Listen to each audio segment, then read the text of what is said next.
السلام عليكم ورحمة الله وبركاته. أهلا بكم في حلقة جديدة من قناتكم بي كوين. لسه مكملين سلسلة حلقاتنا أسعار التكييفات حاليا في مصر. اتكلمنا في حلقة 7 عن تكييفات تورنيدو واتكلمنا عن بيكو كمان فريش. النهاردة بقى هنتكلم عن تكييف عليه ضجة شوية، هو تكييف هاير. شركة هاير الفترة اللي فاتت دي بدأت تعمل إعلانات كتيرة هنا في مصر وطورت جدا من المنتجات بتاعتها، وأنا كنت عامل حلقة 7 عن تكييف هاير بمميزاته وبعيوبه، هتلاقوها تحت في القناة وانتوا بتشتركوا طبعا، لان بيكون في خصم حصري لو انت عايز المنتج ده ومشترك في قناة بي كوين. طبعا الخصم ده بيكون على الاسعار اللي انا هتكلم عليها في حلقة النهاردة، وكمان التوصيل داخل اسكندرية بيكون مجانا وفي شحن لجميع المحافظات. هنتكلم النهاردة عن 1.5 و2 وربع و3 حصان من هاير بالاسعار بتاعتهم. فيلا بينا عشان ما نطولش عليكم، طبعا ما تنسوش تشتركوا في القناة وتفعلوا زر الجرس عشان يوصلكم بكل حاجة جديدة.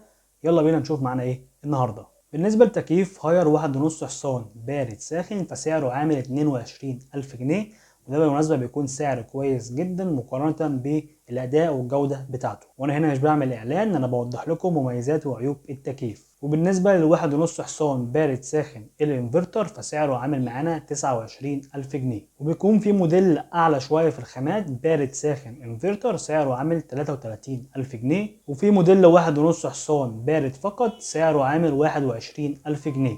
بالنسبة ل2 وربع حصان البارد الساخن بس بدون انفرتر فسعره عامل 40,000 جنيه، والبارد ساخن الانفرتر سعره عامل 42,000 جنيه. ده كده بالنسبة ل2 وربع حصان. في بقى ال3 حصان بيكون بارد ساخن انفرتر سعره 47,000 جنيه. كل الموديلات دي بتكون ان شاء الله موجوده عندنا من خلال قناه بي كوين. زي ما كده بيكون في شحن لجميع المحافظات والشحن داخل اسكندريه مجانا، وبيكون في خصم اضافي على الاسعار اللي انا اتكلمت عنها في حلقه النهارده.